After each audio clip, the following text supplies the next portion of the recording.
we need a national dialogue. Because some people think when we meet in IPOD, we are cutting individual deals. For instance, if you read the social media after the summit, you would think we all went home with bullion vans accompanying us. That is how debased the level of debate in this country has become. I know maybe everyone has a price, but not everyone actually can be bought. I repeat, everyone may have a price, but not everyone can be bought. Because there are people who may have a price, but they cannot be bought. It is true, right now in Uganda, people don't want to talk about policy. When you start talking about policy, they say, no, no, no, no. You know, it reminds me of a BBC interview with the then rebel leader of Uganda People's Army, Peter Otai. The BBC journalist asked him, so what is your program when you take over power? And he said, we have no program, we are still fighting. Now, there are some people who are so much in the struggle that they have forgotten to even define what they are struggling for and what they will implement when they win the struggle. Policy development is important to political parties. Number two, we must enhance the role of women and the youth in our political parties.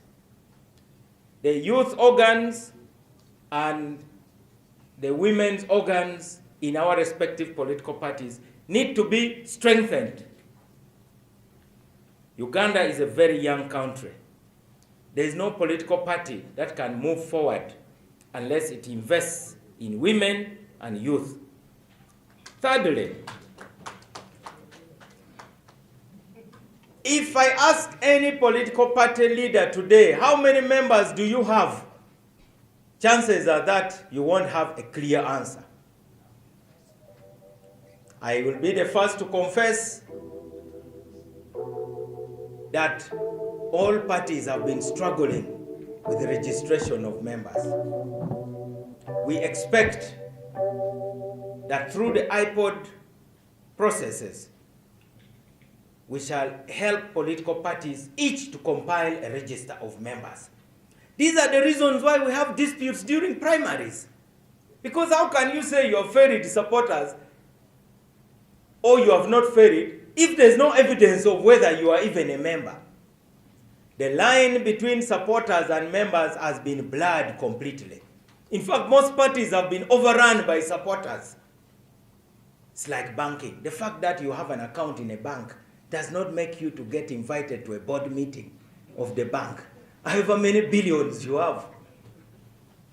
Decision-making in political parties have been diluted because credentials are not clear.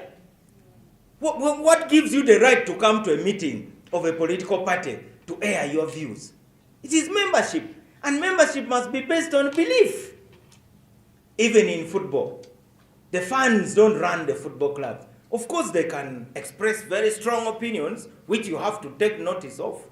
And parties have to take notice of what supporters have to say, but decisions are made by members through legitimate organs. And that must be firmly anchored in a register of members. Most of the disputes we have had in our party meetings is when we accuse each other. You brought your delegates from Owino Market, you brought your delegates. It must be possible for the IPOD Secretariat to support political parties, each to have a register of members.